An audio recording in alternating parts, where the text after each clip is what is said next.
Si tu es prêt pour la parole, lève ta Bible. Dis avec moi, ceci est ma Bible. Elle contient la parole de Dieu, les promesses de Dieu pour ma vie. Je ne suis pas un simple lecteur de la parole. Je suis un pratiquant de cette parole. Ce soir, j'ouvrirai ma Bible et le Seigneur me parlera. Au nom puissant de Jésus. Amen. Amen. Alors, nous sommes aujourd'hui à notre série, toujours sur notre série sur prier de la bonne manière. Et j'ai dit dans les enseignements précédents que c'est très important pour nous de savoir prier. Quelqu'un dit avec moi, prier. Amen.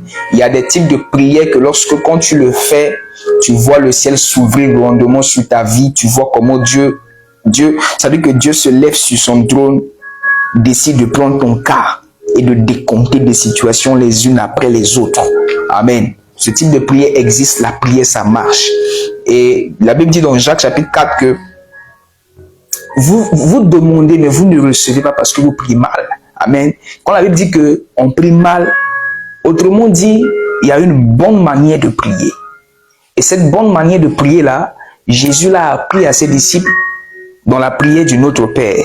Dans Matthieu chapitre 6, à partir du verset 9 à 13, Jésus a dit, lorsque vous voulez prier, dites, Notre Père qui est dans les cieux, que ton nom soit sanctifié, que ton règne vienne, que ta volonté soit faite sur la terre comme elle est faite dans les cieux. Donne-nous aujourd'hui notre pain quotidien. Pardonne-nous nos offenses comme nous pardonnons aussi à ceux qui nous ont offensés. Délivre-nous du mal au nom puissant de Jésus. Amen. C'est une prière que je me rappelle quand on était encore enfant. L'école primaire dans laquelle je faisais, s'appelait l'école Saint-Charles. Et à l'époque, à chaque fois qu'on vient à l'école là, avant de commencer les cours, on nous fait réciter la prière là. Amen. On nous fait réciter la prière. On commence Notre Père qui est aux cieux, que ton nom soit béni. Et beaucoup de personnes pensent que cette prière, elle est faite pour être récitée. Ce qui n'est pas vrai. Cette prière n'est pas faite pour être récitée. C'est une manière de prier que Jésus était en train d'apprendre à ses disciples. Et Jésus leur dit que si vous voyez Dieu faire des miracles dans ma vie, si vous voyez que je vis vraiment sous un ciel qui est ouvert, j'opère à une dimension, je chasse les démons, je fais des miracles, le Père m'exauce continuellement, c'est parce que moi, Jésus, j'ai ma manière de prier. Et si vous voulez aussi prier comme moi, alors que vous priez, faites ceci, faites cela. Et la prière de notre Père, très généralement, c'est ce que toi-même tu as déjà l'habitude de le faire, mais tu ne te rends pas compte. Et je suis en train de prendre mon temps pour pouvoir expliquer pas à pas, afin que quand tu veux le faire maintenant, tu le fais avec cette considération-là, et tu vas voir que ça va rendre ta prière de plus en plus efficace, et tu vas avoir des exaucements vraiment surabondants. Amen. Je dis quand vous voulez prier, dites, et j'ai expliqué, j'ai essayé de mettre ça par phase. La phase numéro 1, c'est la phase de notre Père. Je dis, ne dites pas seulement, ne priez pas seulement Dieu comme éternel. Amen. Mais voyez Dieu comme votre Père. Amen. Présentez-vous devant lui comme s'il est votre papa. Parce qu'à l'époque, pour les Juifs, Dieu n'était pas vraiment père de quelqu'un. Ils étaient soit serviteurs de Dieu, voilà, hein, Dieu était comme éternel. Mais Dieu n'était pas père de quelqu'un. C'est par Jésus que nous avons reçu le privilège de devenir enfants de Dieu, comme dit dans Jean chapitre 1, le verset 12. Amen. Et je dis quand vous le priez, mon Père. Amen. Dans la phase numéro 1, c'est-à-dire que quand vous venez dans la présence de Dieu, numéro 1, ayez cette pensée que vous venez voir votre papa, votre Père. Amen. Et la phase numéro 2, il a dit que ton nom soit sanctifié. Amen. Sanctifiez le nom de Jésus. C'est-à-dire que vous honorez ce nom. Vous ayez de la révérence en ce nom. C'est-à-dire que vous faites que le mot sanctifié, j'avais expliqué tout ça. Amen. Tout ça, je suis en train de faire un résumé. Si tu veux vraiment comprendre toutes les différentes phases, tu peux aller sur ma chaîne YouTube. J'ai ajouté déjà toutes les phases. Phase 1, phase 2, notre Père qui est aux cieux, que ton nom soit sanctifié, que ton règne vienne, dans notre pain quotidien, tout ça. Et ce soir, je vais parler particulièrement sur la phase numéro 5. Phase numéro 1, notre Père. Phase numéro 2, que ton nom soit sanctifié. Phase numéro 3, que ton règne vienne. Phase numéro 4, j'ai parlé sur donne notre pain quotidien. Et maintenant, phase numéro 5, je vais parler ce soir sur pardonne-nous nos offenses comme nous pardonnons aussi à ceux qui nous ont offensés. Pourquoi cette phase est très importante lors du processus de notre prière? Pourquoi quand tu rentres dans la présence de Dieu et que tu pries, c'est important pour toi d'arriver à cette phase pour demander pardon à Dieu pour les offenses? Pourquoi? Parce que cette phase, c'est la phase majeure, ou c'est la phase qui dépend de ton exaucement. C'est-à-dire que tu peux bien commencer les phases numéro 1, 2, 3, 4. C'est-à-dire que tu as bien prié du début. Mais cette phase, en elle-même, elle peut tout déjouer. Elle peut tout basculer. C'est-à-dire, tu peux déjà arriver à convaincre Dieu. Dieu libère ce que tu as demandé. Maintenant, compte à toi maintenant de recevoir. C'est-à-dire, par exemple, tu demandes quelque chose à Dieu. Dieu décide de te donner. Il te donne. Toi, tu dois recevoir ton miracle. Tu dois recevoir ce que tu as demandé. Maintenant, cette phase-là, ça se situe au niveau de toi. C'est à toi maintenant tu dois traiter ça au niveau de toi. C'est-à-dire que Dieu n'a plus rien à voir. Tout est déjà décompté. Dieu a déjà décompté. Il a décidé de t'exaucer. Pour beaucoup de personnes, Dieu a déjà décidé de les exaucer. Mais ils ne vivent pas l'exaucement encore. C'est parce qu'il y a quelque chose qui bloque leur exaucement. Et c'est cette phase, c'est la compréhension de cette phase-là qui va t'aider à libérer tes exaucements qui sont bloqués quelque part. Peut-être en 2019, tu as prié pour quelque chose. Peut-être en 2020, tu as prié pour quelque chose. Peut-être depuis 2017, tu as prié pour quelque chose. Et jusqu'à l'heure actuelle, tu n'as pas encore vu l'exaucement, la manifestation de cette chose. Cela ne veut pas dire que Dieu n'a pas encore exaucé.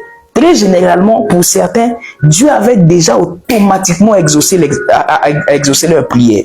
Mais jusqu'à l'heure actuelle, ils n'ont pas encore vu l'exaucement. Tout simplement parce que l'exaucement est bloqué quelque part. C'est-à-dire que l'exaucement, c'est comme un paquet. Ça arrive, quand ça va venir, la partie réception, il y a un problème qui est là. Et ce problème se situe au niveau de notre âme. Le pardon des offenses, c'est quelque chose que nous sommes appelés à gérer au niveau de notre âme. Amen. Voilà pourquoi je vais commencer comme ça. C'est quoi les offenses? Parce qu'il faut comprendre d'abord ce que c'est les offenses. Amen. Pour bien gérer avec les offenses. Les offenses, déjà par définition, c'est toute action qui est susceptible de blesser notre âme ou bien de blesser quelqu'un. Est-ce que je parle à quelqu'un? Lorsque votre âme est offensée, on dit que votre âme est blessée, est déchirée. Quelque chose vous fait mal. Ou lorsque vous faites mal à quelqu'un, à autrui, vous venez à peine d'offenser la personne. Amen. Si je parle à quelqu'un, il est possible que vous offensez quelqu'un. Vous pouvez offenser quelqu'un par votre manière de parler. Vous pouvez offenser quelqu'un par des injures. Vous pouvez offenser quelqu'un par votre comportement. Amen. Un exemple, par exemple, quelqu'un te salue, tu vois, la personne te salue, bonjour. Tu fais comme si tu n'as pas écouté. Tu as bien écouté. La personne sait que tu as bien écouté. Mais tu fais comme si tu n'as pas écouté. Tranquillement, tu passes sans répondre à la personne. Tu viens à peine d'offenser cette personne. Parce que par ta manière de réagir à la salutation, ça a blessé l'âme de la personne. Donc vous allez voir que l'offense est liée directement avec notre âme. Sachez que l'âme, c'est cette partie de nous-là qui traite avec les sentiments, les émotions, l'amour. Vous comprenez? Tout ce qui est sentimental, émotionnel, ça se trouve au niveau de notre âme. Alors, quand on dit que nous sommes offensés, ou bien quelqu'un t'offense, ça veut dire que la personne a attaqué tes sentiments. La personne a attaqué tes émotions. La personne a attaqué ce côté amour en toi. Il t'a blessé. Ton âme est attristée. Ton âme a été déchirée. C'est cette partie-là qui est mère de nos sentiments, mère de nos émotions. Est-ce que je parle à quelqu'un? Donc, il y a beaucoup de choses qui peuvent offenser l'âme de quelqu'un. Tout comme toi-même, tu peux offenser l'âme de quelqu'un. Tu peux blesser quelqu'un par ta manière de parler, par ta manière d'agir. Est-ce que je parle à quelqu'un? Et vous devez savoir que quand Dieu veut nous bénir, Dieu nous bénit au travers de notre âme. Amen. Lorsque vous priez là, l'homme est tripartite. L'homme a l'esprit, il a l'âme et le corps. Votre esprit rentre en contact avec le ciel. Et lorsque Dieu libère les faveurs, il libère la grâce, quand Dieu veut vous bénir, il bénit votre âme. Parce que dans Genèse chapitre 2, le verset 7, vous allez voir quelque chose. Genèse chapitre 2, le verset 7. Genèse 2, le verset 7, la Bible dit: l'Éternel Dieu forma l'homme de la poussière de la terre. Il souffla dans ses narines un souffle de vie. Et l'homme devint un être vivant. Si vous voyez dans une autre version, on dit que Dieu a communiqué un souffle dans l'âme de l'homme et automatiquement l'homme devient un être vivant. Amen. C'est si aujourd'hui tu vis, c'est parce que il y a le vent de Dieu, il y a le souffle de Dieu qui se trouve dans ton âme. Sans l'âme, tu ne peux pas vivre. Votre âme se trouve dans votre sang. Est-ce que je parle à quelqu'un? On ne peut pas toucher votre âme. Votre âme est immatérielle. Votre âme est immatérielle. On ne peut pas, c'est une substance immatérielle. Ça ne peut pas la toucher. On ne peut pas la toucher. Votre âme se trouve dans votre sang. Votre sang transporte votre âme. Et la Bible dit que quand Dieu a créé l'esprit de l'homme, il a soufflé dans ses narines et automatiquement l'homme devient un être vivant, un être qui vit. Si vous vivez là, c'est au travers de votre âme. Si on vous arrache votre âme, automatiquement vous allez mourir. Vous ne serez plus en vie. Est-ce que je parle à quelqu'un? Donc on dit que l'âme est une partie, est une entité en nous qui est très importante dans le processus de notre vie sur la terre, dans le processus de notre miracle. Si Dieu veut te bénir, il va passer par ton âme. Ton âme, c'est le siège de tes émotions. Ton âme, c'est le siège de tes sentiments. Ton âme, c'est dans ton âme que Dieu va traiter. Voilà pourquoi on dit, Seigneur, je te donne ma vie, je te donne mon âme. Dieu prend mon âme, Dieu prend ma vie. Dieu traite avec nous dans notre âme. Et vous allez voir que dans la Bible, généralement, le mot âme et le mot cœur sont des mots qui sont interchangeables. Généralement, parfois, quand Dieu veut parler de l'âme, il parle du cœur. Quand il veut parler du cœur, il parle de l'âme. Parfois, il veut parler de l'esprit aussi. C'est-à-dire qu'il utilise ces trois mots d'une manière interchangeable. Certes qu'il existe des nuances, petites nuances entre l'âme, le corps, l'âme, l'esprit et le cœur. Amen. Mais vous allez voir que la partie qui dit offense là, se traite directement dans notre âme. Donc, quand Dieu veut vous bénir, quand le ciel veut vous bénir, la première des choses en vous que le ciel va voir pour envoyer la bénédiction, pour envoyer le miracle, pour envoyer la guérison, le ciel va d'abord voir votre âme. C'est dans l'âme que tout va se jouer. Parce que sans votre âme, vous n'êtes pas un être vivant. Sans votre âme, vous ne vivez pas. Sans votre âme, vous ne pouvez pas respirer. Sans votre âme, vous n'existerez pas. L'âme est très importante dans les parties qui constituent l'être humain. Amen. Est-ce que je parle à quelqu'un? Donc, Jésus était en train de nous enseigner que blesser ou bien blesser l'âme de quelqu'un, faire du tort à autrui est une forme d'offense qui peut empêcher la manifestation de nos exaucements. Lorsque vous blessez l'âme de quelqu'un, vous faites du tort à autrui. Cela constitue des obstacles directs à la manifestation de vos exaucements. Voilà pourquoi Jésus a dit, quand vous dites, donne-nous notre pain quotidien, Dieu, ton papa, va libérer dans le ciel le pain quotidien que tu as demandé. Maintenant, la partie de réception là, il y aura un problème qui va se poser. Si dans ton âme, il y a encore des blessures, il y a encore des offenses que tu n'as pas eu à traiter, même si le Père a donné, il a libéré le pain quotidien, toi, tu ne vas pas recevoir. Parce que dans ton âme, il y a des problèmes. Et c'est comme ça que beaucoup de chrétiens, ils ont eu à prier pour leur miracle, ils ont eu à prier pour leur guérison. Dieu a déjà envoyé. Mais eux, ils n'ont pas encore reçu. Ils n'ont pas encore en bas nous. Ils n'ont pas encore récupéré. Pourquoi? Parce qu'il y a un problème dans leur âme. Ce palabre que tu as juste légèrement traité, cette situation de dispute avec ton frère, ton ami, ta soeur, ton papa, ta cousine, ton cousin, que toi tu as négligé là, c'est ça qui est la cause de ton non-exaucement. Amen. Parce que chaque fois que l'âme est blessée, tu ne peux pas être exaucé. Et c'est ça que Jésus était en train de nous expliquer. Alléluia. Est-ce que je parle à quelqu'un? Beaucoup de nos exaucements sont suspendus dans l'atmosphère en attendant que on pas traiter ce palabre qu'on a laissé derrière nous. Oh yes. On va voir dans Marc chapitre 11, verset 25. Marc chapitre 11, verset 25. Marc chapitre 11, verset 25. Qu'est-ce que la Bible nous dit dans ça? Marc chapitre 11, verset 25, la Bible dit...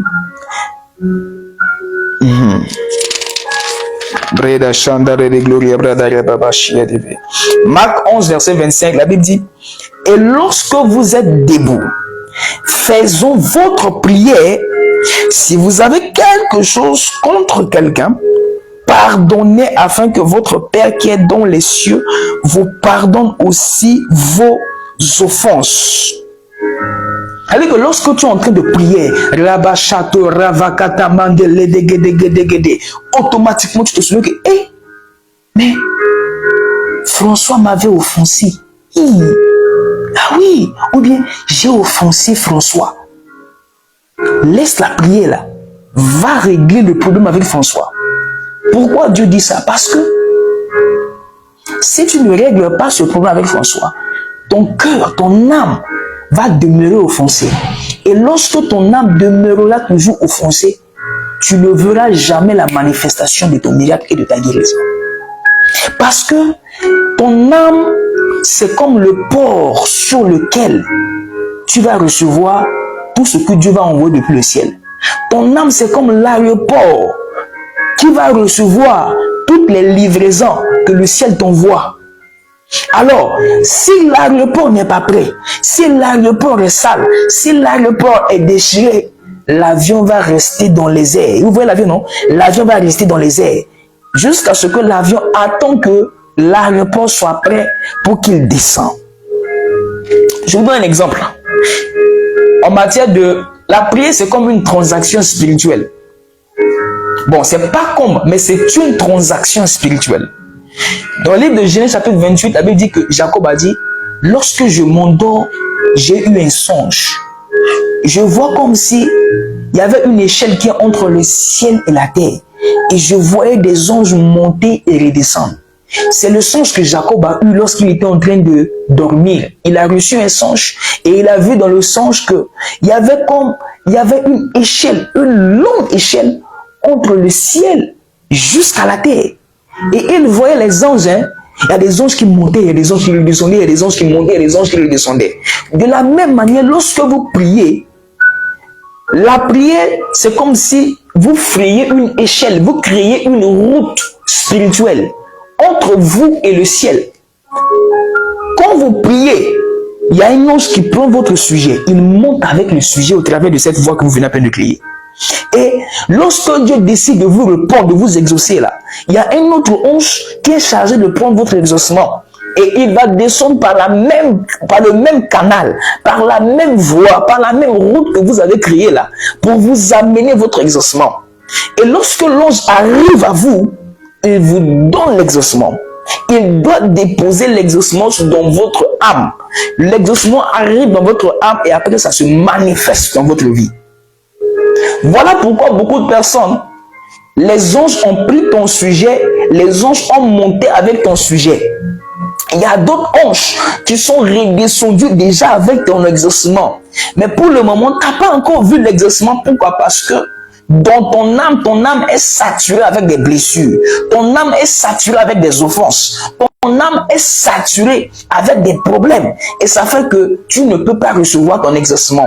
Il y a des anges, je vois beaucoup des anges qui sont à côté de toi. Il y en a plein. Hein? Tes prières que tu as fait depuis 2017 là. Il y a des anges qui sont descendus depuis avec les exaucements. Je vois les exaucements de 2017, les exaucements de 2018, les exaucements de 2019. Il y a des anges qui ont des paquets d'exaucements qui t'appartiennent, qui sont autour de toi. Ils attendent jusqu'à ce que tu décides de traiter l'offense dans ton âme là. Et tu vas voir que les exaucements vont commencer à se décompter les unes après les autres. Amen. Est-ce que je parle à quelqu'un? Oh yes. Voilà pourquoi Jésus a dit, alors que tu es debout en train de prier là, et que tu te rappelles que tu as offensé quelqu'un, laisse pas réparer le problème. Parce que si tu ne reçois pas, tu ne répares pas le problème, tu ne pourras pas être exaucé. Amen. Est-ce que je parle à quelqu'un? C'est comme je vous ai dit, à chaque fois que vous priez là, quand tu commences à prier, spirituellement parlant, tu es en train de créer une échelle entre le ciel de Dieu et toi. Il y a des anges qui vont prendre ton sujet et ils vont monter avec. Il y en a d'autres qui vont prendre des exaucements, ils vont les descendre avec. Alors maintenant, si toi tu n'as pas reçu l'exaucement, tu n'es plus l'affaire de Dieu. Ton pain quotidien là, Dieu a déjà donné ça à un ange pour t'amener. L'ange est arrivé, mais l'ange a trouvé que ton âme est déchirée. Il y a des blessures dans ton âme. Et ça fait que, puisque ton âme n'est pas prête pour recevoir, ton âme est comme de l'aéroport qui doit recevoir la livraison, le paquet envoyé par le ciel. Et lorsque l'aéroport est saturé, pas d'exaucement, pas de miracle, pas de guérison. Voilà pourquoi Jésus a dit, lorsque vous priez là, et que vous arrivez à la phase numéro 5 là, dites, Père, pardonne-nous nos offenses. Le pardon des offenses, traiter avec les offenses, traiter avec les blessures de l'âme, traiter avec les palabres, traiter avec les blessures. S'il y a un problème, quelqu'un t'a fait du mal et que tu dis que tu as décidé, tu as arrêté dans ton cœur de ne jamais pardonner à la personne. C'est-à-dire que tu as dit, je ne vais pas le pardonner. Sache que toi-même là, tu viens à peine de créer une muraille à ton exaucement. Alléluia. Les offenses sont les signes annonciateurs des miracles qui sont en cours de venir. À chaque fois que Dieu s'apprête à vous bénir, le diable s'apprête à préparer des offenses contre vous. Il va faire que quelqu'un va vous offenser. Oui. À chaque fois que le ciel décide d'interagir, d'opérer dans votre vie là, le diable va chercher quelqu'un pour vous offenser. Parce que le diable sait que lorsque vous serez offensé là, vous n'allez pas recevoir votre miracle. Vous n'allez pas voir la prophétie se manifester dans votre vie. C'est comme ça que vous savez que pour un rien comme ça, vous êtes offensé. Pour un rien, quelqu'un va vous offenser. Après, vous allez dire, mais pour petit truc d'incompréhension, ça devient toute une histoire. Oui, c'est l'ennemi. Parce qu'il sait qu'il y a une bénédiction qui est en route pour vous. Donc, il doit faire tout pour que votre âme soit blessée. Amen. Est-ce que je parle à quelqu'un? Même dans Matthieu chapitre 13, Matthieu 13, 58, Matthieu 13, 58, Matthieu 13, 58, la Bible dit, et il ne fit pas beaucoup de miracles dans ce lieu à cause de leur incrédulité. La Bible dit que Jésus n'arrivait pas à faire des miracles, pas parce qu'il ne voulait pas. Il voulait faire, mais ça n'a pas marché dans ce lieu-là, parce que les gens étaient incrédules. L'incrédulité est l'une des manifestations des blessures de l'âme. Amen. L'incrédulité, ça veut dire que les gens ne croyaient pas. Comme un prophète est méprisé, l'incrédulité peut provenir des mépris. Oh, toi là, tu vas faire des miracles. Toi là. D'une façon, d'une autre façon, ils sont en train de l'offenser. Amen. C'est comme dans votre famille. Donc toi là, tu dis que tu peux prier pour nous là. Donc toi aussi, tu dis que tu peux faire des miracles. Donc toi qui as grandi devant nos yeux là, toi aussi tu penses que tu peux nous bénir, hein? En écoutant comme ça peut t'offenser. Et du coup, quand ça t'offense, tu ne peux pas faire des miracles. Voilà pourquoi faites très attention à des offenses. Les offenses suspendent vos miracles dans l'atmosphère. Amen. Et pour comprendre parfois les offenses, il faut aussi comprendre les péchés de l'âme. Les choses qui peuvent créer facilement de l'embouteillage dans votre âme, il y en a plusieurs. Je vais vous parler par exemple de 4. Premièrement, on a l'orgueil. Qui est avec moi, l'orgueil. Jacques chapitre 4, le verset 6, la Bible dit que Dieu résiste aux orgueilleux et il fait humble. Il fait grâce aux humbles. L'orgueil, c'est un sentiment. Amen. L'orgueil, c'est un sentiment. Et ça prend sa racine dans votre âme. Lorsque vous êtes quelqu'un d'orgueilleux, automatiquement, c'est un problème qui est lié à votre âme. Et ça constitue de blocage à la manifestation de votre miracle, à la manifestation de votre guérison. Amen. Oh yes. Vous allez voir que c'est dans l'orgueil que ça naît cet esprit de rivalité. C'est-à-dire que tu vois ton frère, Dieu fait des miracles, Dieu fait des grandes choses dans sa vie, tu dis que, oh, lui là, parfois, avec l'orgueil, il y a 2 types de manifestations. Parfois, tu dis, non, je ne veux pas l'imiter. Pas parce que ce qu'il a fait n'est pas. Tu sais qu'il a bien fait, mais tu décides de ne pas l'imiter juste par esprit de concurrence et de rivalité. Ça amène de l'orgueil. La compétition. L'apôtre Paul dit, soyez mes imitateurs comme je suis pour le Christ. Oui. Quand je vois mon frère, il fait bien, je copie, j'imite. Quand il imite Christ, je l'imite. Mais les gens ont arrêté d'imiter les uns les autres à cause de quoi? De l'orgueil. Si je vais l'imiter, les gens m'ont dit que je l'ai copié. Mais si tu le copies, il fait bien, ça fait quoi? Ça fait quoi? Amen. Et c'est un problème de notre génération. Et là, je veux parler aux jeunes serviteurs de Dieu. L'apôtre Paul lui-même, il dit, soyez mes imitateurs comme je suis pour le Christ. Le fait que tu ne veux pas imiter quelqu'un qui fait bien, c'est de l'orgueil. Et c'est un problème qui est lié à de l'âme. À l'âme, c'est un problème qu'il faut traiter avec votre âme. Amen. Oh yes. Si je vois Edgar, si je vois François, si je vois Gaspard, il prêche bien, il enseigne bien, j'aime sa manière de pouvoir enseigner, j'imite parce qu'il fait bien. Mais les gens ne veulent pas imiter parce que ils sont tout juste poussés par un sentiment de rivalité. Quand je fais, les gens me disent que c'est de lui que j'ai copié. Et c'est pas bien. Amen. Parfois aussi, les gens ne veulent pas, les gens veulent imiter pour aussi dépasser. C'est-à-dire que non, je vais l'imiter, mais je vais le dépasser. L'esprit de concurrence, l'esprit de rivalité.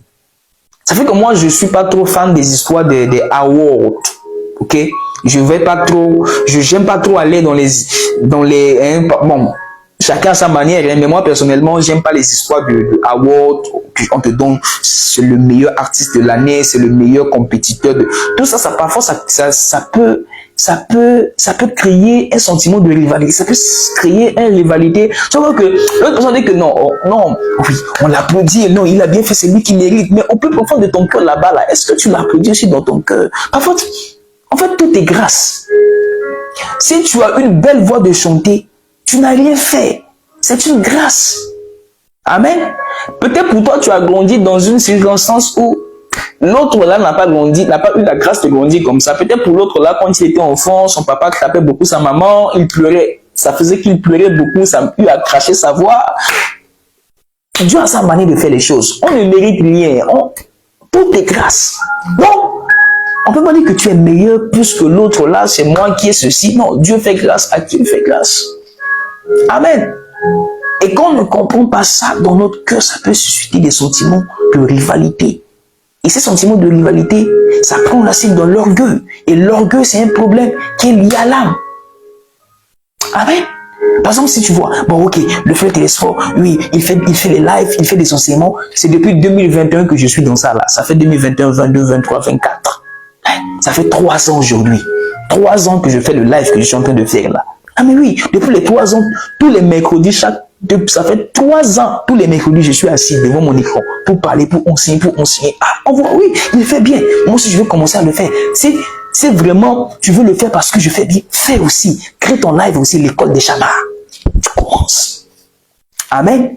Alors, avec non, je veux commencer, les gens vont dire non, il imite, il veut l'imiter. Tout ça, ce sont des sentiments de rivalité. Et Dieu résiste les sentiments de rivalité, de l'orgueil.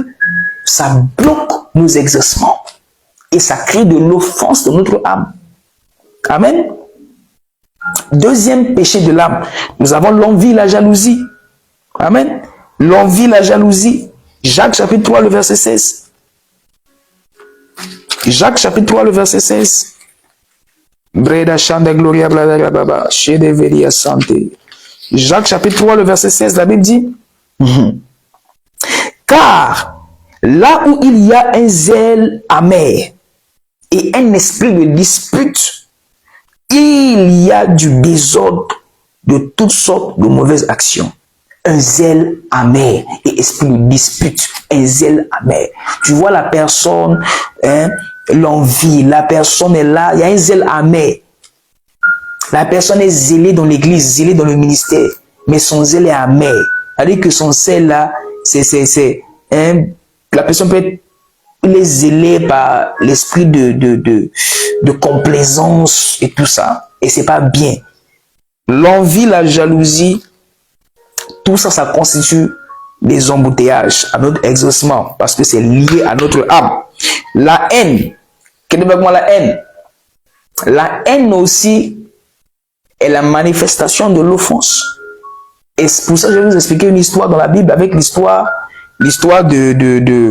d'Absalom et de Amnon.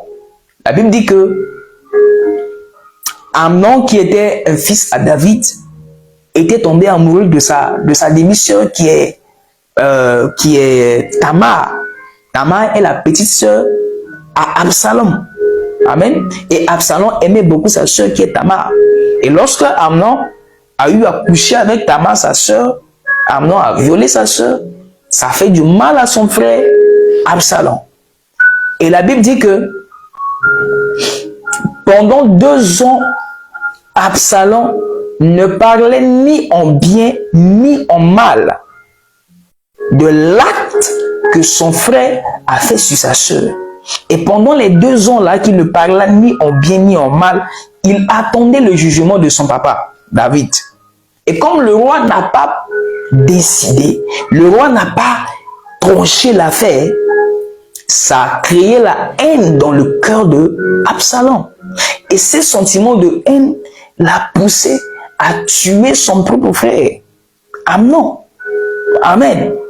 La haine, en fait, là où je vais attirer votre attention, c'est quoi? Lorsque votre âme est blessée, il y a eu de l'offense dans votre âme, vous devez vous arrêter de traiter ça. Parce que lorsque vous ne traitez pas ça, vous dites que non, bon, la Bible dit que Absalom ne parla ni en bien ni en mal. Et ça crée de la haine dans son cœur. Il y a des gens qui sont frustrés, mais ils ne veulent pas en parler. Il y a des gens qui sont blessés, ils ne veulent pas en parler. On ne veut pas en parler. Tu sais, tu as été blessé, tu es des blesseurs. Nous sommes des blessés, des blesseurs. Aussi longtemps qu'on va vivre sur la terre, aussi longtemps que tu respires, tu seras un blessé et tu seras un blesseur. C'est-à-dire que tu vas blesser des gens, les gens aussi vont te blesser. Et tu peux blesser par ta parole, tu peux blesser par ta réaction, tu peux blesser par ta manière de faire aussi. Même inconsciemment, tu peux blesser l'autre, tu peux blesser l'autre. Donc nous sommes tous sur la terre là, des blesseurs et des blessés. Alors ne te prends pas pour un héros, tu penses que tout le temps c'est toi qui es juste la victime, la victime, la victime. Non, toi aussi tu es un blesseur. Amen. Toi aussi tu es un blesseur. Et c'est comme ça que il y a des gens qui ne pourraient jamais avoir d'exaucement tant que ce problème n'est pas résolu. L'autre dit que non, moi, je l'ai pardonné, mais j'ai décidé de ne pas le parler. Non, tu ne l'as pas encore pardonné. Quand on pardonne, on oublie. C'est-à-dire que tu es encore offensé. Amen. Tu es encore offensé. Elle dit non, elle m'a tellement fait mal. J'ai dit bon, comme c'est au nom de Dieu là, je te pardonne. Mais tu vois que tu es encore offensé. À chaque fois qu'un problème vient et que tu pars creuser une vieille histoire pour l'amener là, ça veut dire que tu n'es pas encore guéri de ça. Tu es encore blessé. Et c'est un problème, tu dois traiter dans ton cœur avec ça. Sinon, tu ne vas pas vivre certaines manifestations de Dieu dans ta vie. Traitez avec les offenses dans vos cœurs. Traitez avec les haines. Traitez avec les offenses. Absalom ne parla ni en bien ni en mal. Et ça fait que ça a créé la haine dans son cœur. Quelqu'un t'a fait du mal. Après, la personne est venue te demander pardon. Tellement que tu avais eu mal. Tu dis non, bon, ok. Quand tu es venu me demander pardon, je t'avais déjà pardonné. Je t'ai pardonné le même jour. Non. Et après, encore, tu ramènes le dossier. Hey! Tu l'avais pas pardonné. Non, tu l'avais pas pardonné. Amen. Les offenses, ne jouez pas avec les offenses. Les offenses créent des embouteillages à la manifestation de vos exaucements. Amen. Parfois, l'ennemi se sert de cela, des offenses, pour nous dérouter de là où nous sommes supposés être bénis. Oui, parfois les offenses sont venues là, le diable amène. C'est comme par exemple, vous allez voir que tu es parti à l'église, Dieu a libéré une prophétie sur ta vie, il dit que non, toi, tu reçois cette onction, du moins Dieu, je vais faire ceci dans ta vie. Dès que tu reçois une prophétie, dès que tu reçois une visitation prophétique, sache qu'à l'instant T, le diable va chercher parmi les gens qui sont en cours de toi là, quelqu'un qui va vouloir t'offenser. C'est comme ça qu'après des grandes conventions, après des grandes conférences, après des campagnes d'évangélisation, au milieu, au sein de l'équipe, il y a des malentendus qui vont venir, les gens ne vont plus se comprendre, il y a des offenses qui vont venir de part et d'autre. Sachez que ces offenses sont juste là, juste pour vous empêcher à recevoir vos bénédictions. À chaque fois que Dieu veut bénir, le diable va amener quelqu'un pour t'offenser. Et dès que ton cœur est offensé, tu ne pourras jamais recevoir ton pain quotidien. Tu ne pourras jamais recevoir ton miracle. Oh yes, I know what I'm talking about. I know what I'm talking about. I have seen it. J'ai vu ça il y a longtemps. Même parfois quand on part, je me souviens, en 2022, j'étais parti en en 2021, j'étais parti en campagne d'évangélisation, en croisade dans une ville, dans une région. Et j'étais logé avec mes missionnaires. Et c'était vraiment une mission qui était vraiment très suicidaire. Oh oui. C'était une mission qui faisait peur aux yeux des gens. Mais Dieu m'a dit, on doit parler là-bas, on doit aller dans cette région pour parler de Jésus. Il y avait encore la guerre dans cette ville. Il y avait encore des crépitements d'armes dans cette région. Mais Dieu m'a dit, on doit partir là-bas pour parler de Jésus. Et j'ai pris mon missionnaire, on y est allé. Et quand on est arrivé dans cette région, Dieu a fait beaucoup de merveilles, beaucoup de prodiges. Et alors qu'on est en train de prier pour le rétablissement, la restauration de cette ville, automatiquement, deux de mes missionnaires ont commencé à se disputer. Je faisais une réunion avec tous mes missionnaires et il y avait deux d'entre eux qui commençaient à se disputer. Voilà, celui-ci. À la base, quand je les ai écoutés tous les deux, j'ai analysé que c'était le diable. Parce que je vois que il n'y a pas vraiment une raison concrète pour laquelle les deux devaient vraiment se palabrer. Amen. Juste pour un lien comme ça, petite histoire d'incompréhension, tout ça. C'est que le diable cherche seulement à amener de l'offense pour que vous passiez à côté de vos grâces, à côté de vos bénédictions. Et c'est pas pour la première fois. Parfois, on part en campagne. Quand on termine tout, on rentre sur la capitale. Soit un va quitter l'équipe. Parce que non, j'étais blessé, j'étais tout ça. Moi, j'ai eu à comprendre. Les offenses arrivent parce que les bénédictions sont en route de venir. Et si vous ne comprenez pas ça à la base comme ça, vous allez toujours mal gérer les offenses, mal traiter les offenses. Amen. Mal traiter les offenses. C'est comme tu pars au culte le dimanche, et le pasteur te bénit, il dit, Dieu va te bénir. Ton miracle va venir en semaine. Dès que Dieu dit que ton miracle va venir en semaine, là, sache que dans cette semaine-là, tu auras beaucoup des offenses. Le diable va utiliser des gens à côté de toi pour t'offenser. Amen. Dès que Dieu dit que dans la semaine, tu seras offensé, même dans ta propre maison, ta propre femme peut t'offenser. Oui. Hein? Il te dit, bon, ok, tu dis que bon, chérie, je vais revenir, hein, attends-moi, ne dors pas, je vais revenir. Et pac, tu as eu un empêchement, tu n'es pas revenu, à l'heure à la maison. Ta femme va commencer à dire, hein, ta femme est déjà dormie. Le lendemain matin, tu t'apprêtes à la dire, pourquoi tu n'es pas venu? Si toi à la maison, tu n'es pas rentré, si toi à la maison, elle va commencer, tu as reçu un appel, le diable va souffler dans ses oreilles. Tu vois, je te dis que il te trompe. Je dis, il te trompe. Il ne veut même pas, il ne sait même pas s'excuser. Et dès que tu termines l'appel, tu veux juste, elle va commencer, pourquoi, elle te sort des mots, toi, et alors qu'elle te sort des mots, le diable te dit, je te dis toujours que cette femme, elle est insoumise, elle ne te respecte pas. Toi aussi, tu vas commencer. Donc, ne me parle pas sur ce ton. Non. Ça a commencé là. Et après, hein, toi-même, la femme, tu es en train de parler là, tu te dis, peut-être elle pense que je ne suis pas bien éduqué, hein, ma manière de parler. Et alors, l'homme aussi, en parlant, par inadvertance, sur les mots, il te dit, peut-être tes parents t'ont mal éduqué. Tu vois, je disais que tu disais, donc tu penses que je suis mal éduqué. Pour affaire de ne pas rentrer vite à l'heure, ça a amené tout ça. Après dire que non, il y a le délit. Divorcez-vous. Ça amène les divorces. Et c'est comme ça que vous allez voir que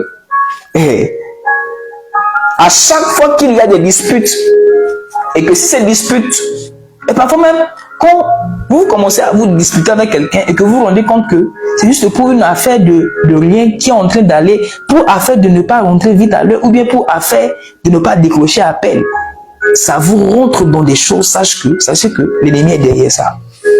Pour les deux, sachez que l'ennemi est derrière ça. Et évite. Si tu vois que tout le temps c'est toi que l'ennemi utilise pour amener de la discorde dans la maison, dans la relation, prie beaucoup pour ton âme, prie beaucoup pour ton cœur. Très généralement, ce type de personnes sont des personnes qui ont une âme fragile, un cœur fragile, facile à être blessé, facile à être offensé. Un cœur qui est facilement influençable, facilement offensé. Lorsque ton cœur est facilement offensé, facilement blessé, alors que tu es ce genre de personne à qui il y a beaucoup de prophéties dans ta vie, mais peu sont celles qui sont réalisées. Parce qu'un cœur qui est facilement offensé, qui n'arrive pas à vite pardonner, parce que tu es tout le temps blessé, tout le temps offensé. Quand on voit bien dans ta vie, c'est pas là que tu devais y être. Tu devais être très loin. Mais tu n'es pas y aller là-bas parce que tu as un cœur offensé. Et c'est tout ça que Jésus a dit. Quand vous priez, arrivez au niveau de cette phase, dit, Père, pardonne-nous nos offenses. Traitez avec les offenses. Traitez avec les offenses. Parce que si vous ne traitez pas avec les offenses, le diable va vous tenter et vous allez passer à côté de vos exaucements. Est-ce que je parle à quelqu'un? Quelqu'un dit avec moi, pardonne-nous nos offenses. Amen. Alléluia. Alors, qu'est-ce qu'il faut faire pour éviter tout le temps d'être blessé par quelqu'un? Qu'est-ce qu'il faut faire pour éviter d'être tout le temps offensé? Et alors, j'ai découvert que tout se résume par le jeu de deux mots. Le mot qui dit fier et se confier. Amen. J'ai découvert qu'il y a une nuance entre se fier à quelqu'un et se confier à quelqu'un. Se fier à quelqu'un est beaucoup plus basé sur des traits.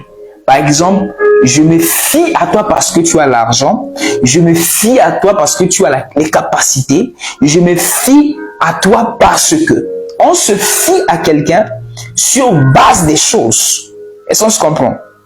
C'est comme ça que lorsque vous vous fiez à quelqu'un parce que vous pensez que la personne est comme ceci, tu te fies à moi parce que tu penses que je suis, le jour où je ne vais pas répondre à tes attentes, tu seras blessé.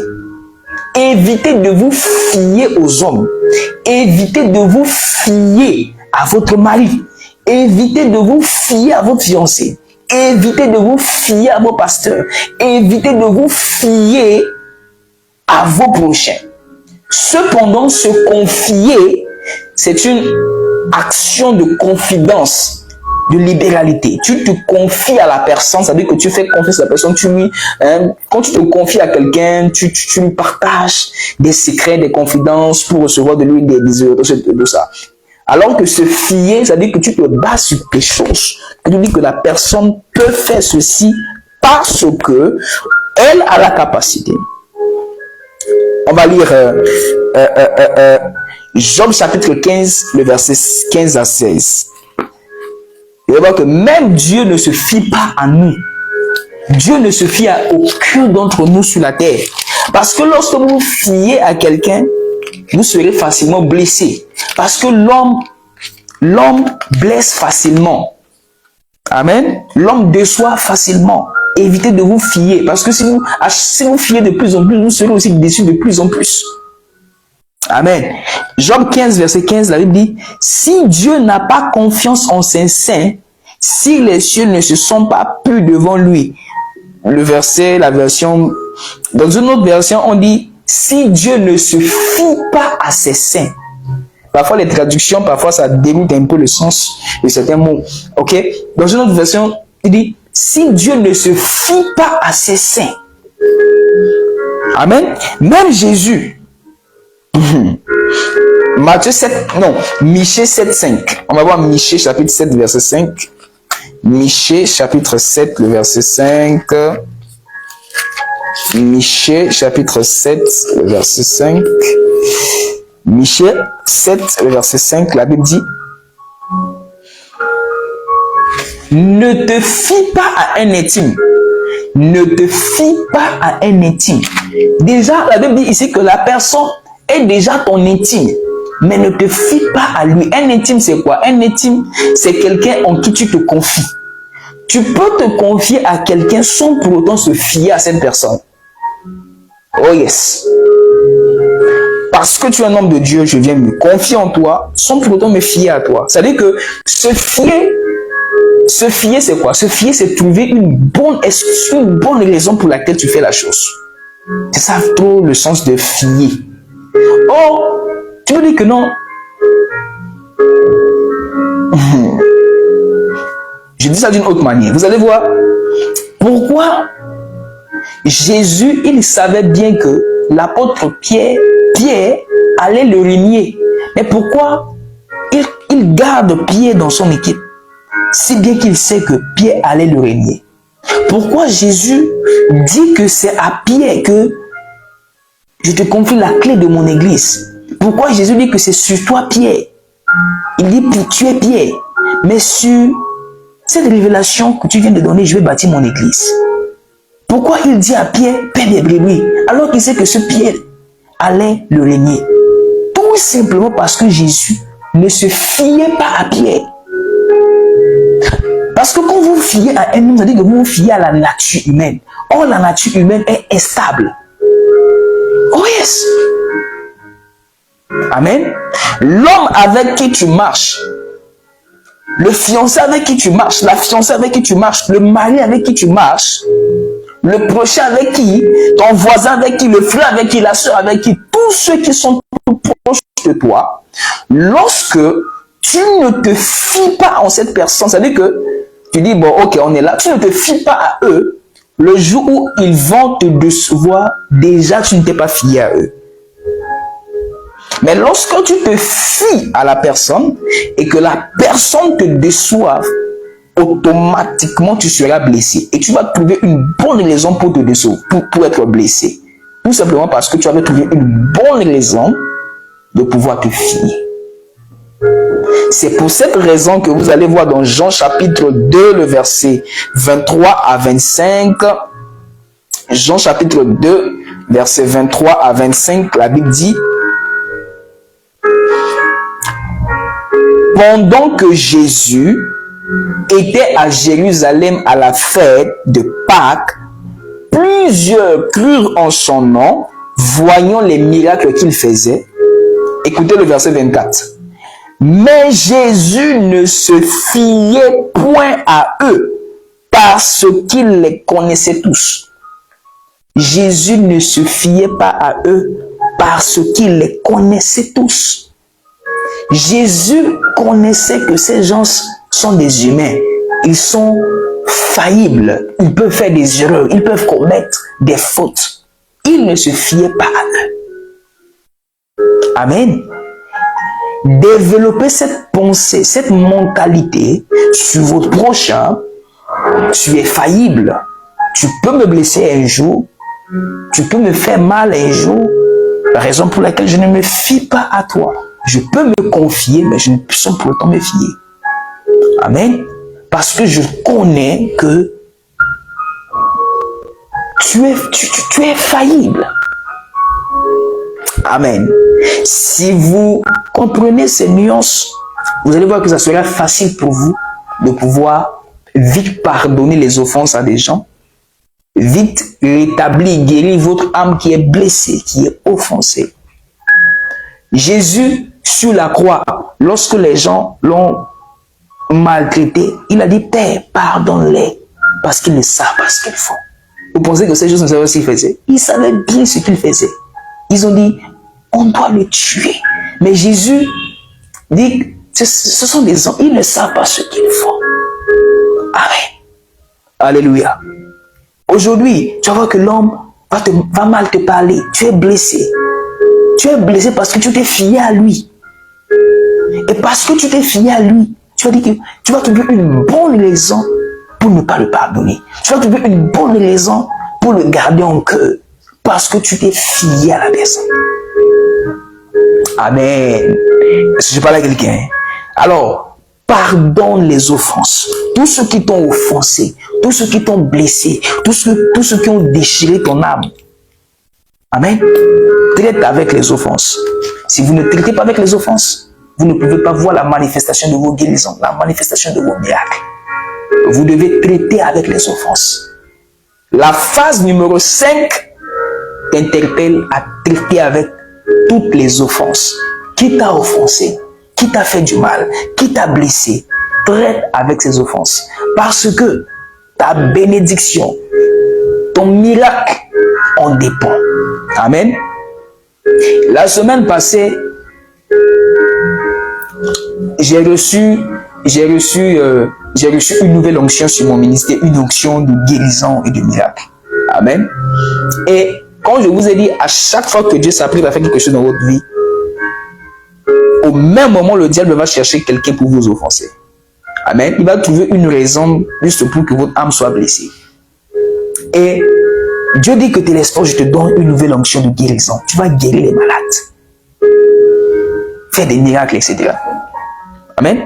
Et dans la même semaine, j'ai reçu... D'abord, je commence au début de l'histoire afin que vous puissiez comprendre ce qui s'est passé. Amen. Il y avait quelqu'un qui m'avait offensé. Et la personne m'a offensé.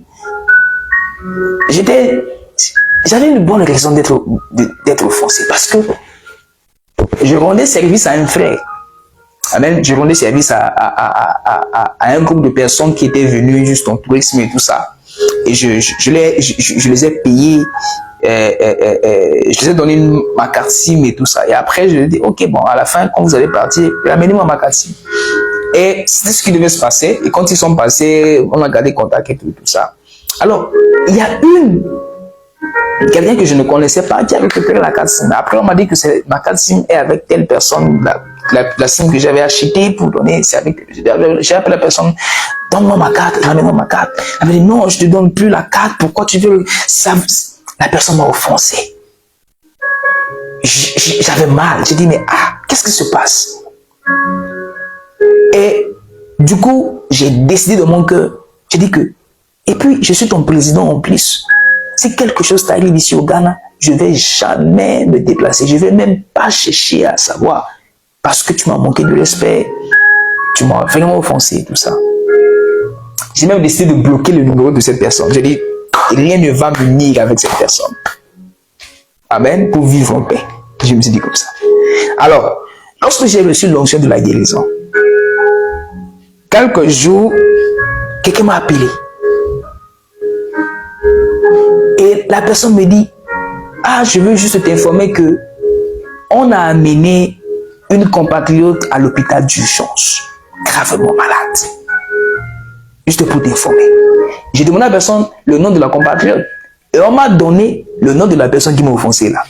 Que j'ai bloqué dans mon cœur. Ah, miséricorde. Quand j'ai écouté le diable maintenant, le diable souffle dans mes yeux. Il dit, tu vois, c'est une bonne opportunité pour que tu te vantes maintenant. Elle t'avait manqué de respect. Elle t'avait offensé. Frère, quand je suis arrivé à la maison, je voudrais trouver une bonne excuse pour envoyer seulement le secrétaire pour aller gérer l'affaire et moi je coordonne à distance pour ne pas y aller voir cette personne. Et c'est là que le Saint-Esprit me dit, traite avec cette offense. Hein, parce que si tu ne traites avec cette offense, tu vas passer à côté de cette onction de guérison. Frère, quand le Saint-Esprit m'a dit comme ça, là, automatiquement je suis parti m'habiller. J'ai dit, je vais partir. Cherche-moi à l'hôpital, je vais partir. Et je suis parti à l'hôpital, je l'ai trouvé allongé, gravement malade et tout ça. Et j'ai prié pour elle. Et c'est après le Saint-Esprit m'a dit, tu as bien fait. Si tu n'avais pas compris, tu allais passer à côté de cette onction. Bien-aimé, à chaque fois que Dieu libère une grâce sur votre vie, il y a une offense qui vient. Et l'offense vient pour le seul but de vous faire passer à côté de vos exaucements, à côté de vos miracles, à côté de vos guérisons. Amen. Voilà pourquoi, si tu as bien suivi mon enseignement, commence à chercher les offenses, ceux qui t'ont offensé là, pas leur demander pardon. Règle toutes les offenses qui sont dans ton âme. Ainsi, tu vas voir que tes miracles vont commencer à être décomptés les uns après les autres. Dieu a répondu, Dieu a envoyé tes exaucements il y a longtemps, mais tu n'as pas reçu tout simplement parce que tu n'as pas su traiter avec les offenses. Amen. Je finis en donnant cet exemple pour résumer mon enseignement. La prière, c'est comme une transaction, comme je l'avais dit. Jacob a dit, quand je dormais, je voyais comme une échelle entre le ciel et la terre. Je voyais les anges monter et redescendre. Amen. Quand vous priez, c'est comme sur l'application Gigi ou bien, comment on appelle là, l'application pour acheter les choses en ligne là. C'est comme tu peux rester là, tu commandes, tu passes une commande, tu veux acheter par exemple une chaussure depuis les États-Unis, tu as commandé ta chaussure, tu as acheté, tu as vu ça en ligne et puis tu as acheté. C'est comme tu as vu ta guérison, dans le règne de l'esprit.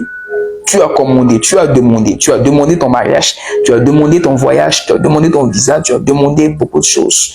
Et dès que tu as commandé la chose, Dieu, ton papa qui est dans les cieux, te répond et décide de remettre ce que tu as demandé à un livreur pour pouvoir t'amener. Tu vois qu'on va prendre ta chaussure que tu as commandée, emballer bien, mettre dans le bateau, jusque le bateau arrive au port ici au Ghana. De la même manière, quand tu commandes quelque chose spirituellement, Dieu remet ton paquet, remet ce que tu as demandé là à l'ange de réponse d'exaucement. Il va prendre ça pour t'amener. Et dès que le paquet va amener, on va déposer le paquet au niveau du port. Et dès que le paquet arrive au niveau du port, il y a des formalités que tu dois faire pour aller récupérer cela. C'est quand même de l'argent, quelqu'un t'envoie de l'argent. L'argent arrive à la banque. Quand tu arrives maintenant, le problème, ce n'est plus avec la personne qui a envoyé, c'est au niveau de la réception. Tu dois remplir, si tu remplis mal les formalités, tu remplis mal le bordereau, les souches, tu ne vas pas rentrer en possession de ce que tu as commandé. Spirituellement parlant, c'est la même chose. Lorsque ton exaucement arrive, et si ton corps est saturé, ton âme est déchiquetée, ton âme est offensée et blessée, tu ne vas pas rentrer en possession de ce que tu as toi-même commandé. Maintenant là, est-ce que le problème c'est entre l'envoyeur ou bien toi qui es le bénéficiaire? L'envoyeur a fini son travail. Il a envoyé déjà. Le livreur aussi n'est pas le problème. Le problème c'est toi. Voilà pourquoi dealer avec les offenses, c'est pour notre propre intérêt, afin que nous soyons exaucés. Tu as bien fait la phase 1, tu as bien fait la phase 2, tu as bien fait la phase 3, tu as bien fait la phase 4 et la phase 5 va t'aider à éviter qu'il y a eu d'embouteillage entre les exaucements. Est-ce que je parle à quelqu'un? Très important. Que Dieu vous bénisse royalement. Amen. Alors on va prier, tu vas prier. On va faire un exercice, on va prier selon le modèle de notre Père. Comme je vous ai dit, c'est des choses que déjà vous avez l'habitude de le faire. Parfois, vous allez voir que demander pardon, parfois pour certains, ils demandent ça au début. Ok? Demander pardon pour les offenses, pour les péchés, c'est pas obligé de le faire au début de la prière. Certains font au début de la prière, certains font au milieu, certains font à la fin. C'est pas obligé. Que tu fais au milieu, que tu fais à la fin, tout ça, c'est pas vraiment un problème. Amen. Mais le pourquoi Jésus n'a pas commencé directement la prière avec le pardon des offenses pour dire que quand tu es sale, dans l'ancienne alliance, avant d'entrer dans le lieu saint, tu te purifies dans la cuve des reins avant d'entrer dans le lieu saint. Amen. Mais avec la grâce, c'est dans la maison qu'on va se nettoyer. Amen. C'est dans la maison qu'on va changer nos habits sales. C'est pas à l'extérieur. Le voile est déchiré. On rentre là-bas dans la maison de notre papa. C'est comme le fils prodigue. Il a mal fait. Mais le pardon se trouve dans la maison de son Père. C'est-à-dire qu'on rentre dans la maison, notre Père qui est aux cieux, que ton nom soit sanctifié, que ton règne vienne, que ta volonté soit faite sur la terre. Donne-nous notre pain au quotidien, pardonne-nous. Après avoir demandé, automatiquement, tu te rends compte qu'il y a quelque chose qui peut bloquer ton exaucement, le pardon des offenses. Tu rentres dans la phase de pardon des offenses. Tu commences à dealer avec les offenses. Tu deals avec les offenses. Et en dealant avec les offenses, le ciel va grandement s'ouvrir pour toi. Et Dieu va te bénir abondamment. Amen. Père, je prie pour tes enfants, je prie pour tes filles. Dans le nom puissant de Jésus, aide-les à recevoir l'exaucement. Seigneur, traite avec leurs cœurs qui sont offensés, qui sont blessés, afin que, Seigneur, ils puissent recevoir la manifestation de leur miracle et de leur guérison. Papa, je prie afin que cet enseignement soit le partage de tout et chacun. Dans le nom puissant de Jésus, aide nos cœurs, guéris nos cœurs qui sont blessés, nos cœurs qui ont été frustrés par nos prochains. Et même, Seigneur, si nous avons frustré nos amis, aide-nous, rappelle-nous, Saint-Esprit, à aller vers eux afin de leur demander pardon, pour dealer, pour traiter avec ces offenses. Tout simplement parce que nos exaucements sont en attente et nous attendent. Merci, Papa, parce que tu nous as parlé, tu as parlé à quelqu'un ce soir. Qu'il en soit ainsi dans ta vie, je vois Dieu décompter les situations à partir de ce soir dans ta vie. Au nom puissant de Jésus. Amen. Quelqu'un donne un bon amen à Jésus. Alléluia. Que Dieu vous bénisse royalement. Je crois la semaine prochaine, nous allons terminer notre phase. Il nous reste seulement une ou deux phases. On va parler sur délivre-nous du mal, ne nous soumets pas à la tentation et délivre-nous du mal. Amen. Comme ça, avec toutes les différentes phases, quand tu vas les assembler, tu vas commencer à bien prier. Je vois une pluie d'exaucement, une pluie de miracles, une pluie de résultats sur ta vie. Et tu vas rentrer avec ça en 2025. Qu'il en soit ainsi dans ta vie, au nom puissant de Jésus. Amen.